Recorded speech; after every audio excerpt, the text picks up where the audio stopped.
नमस्कार दोस्तों, एक आवाज़ में आपका स्वागत है। आज मैं आपको एक छोटी सी कहानी सुनाने वाला हूँ, जिसे सुनकर आपको एक सीख मिलेगी।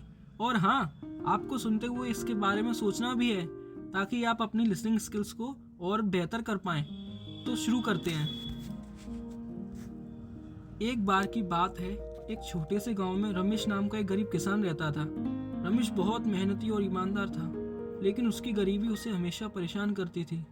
उसके पास सिर्फ एक छोटा सा खेत था, जिसमें वह दिन रात मेहनत करता।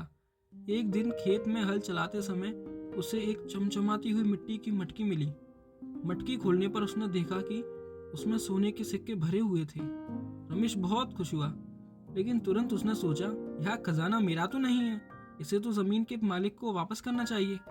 उसने मटकी उठाई और गांव के मुखिया के पास चला गया। उसने सारी बात बताई और खजाना उनके हवाले कर दिया।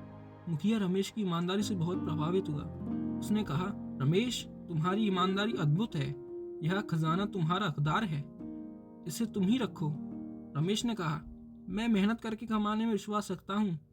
अगर आप इस खजाने का सही इस्तेमाल करना चाहते हैं तो इसे गांव की भलाई के लिए इस्तेमाल करें। मुखिया ने रमेश की बात मानी और खजाने से गांव के लिए एक स्कूल और एक कुआं बनवाया। कुछ समय बाद रमेश की ईमानदारी और परिश्रम की खबर एक अमीर व्यापारी तक पहुंची। व्यापारी ने रमेश को अपने खेतों का देखभाल करने का काम दे दिया।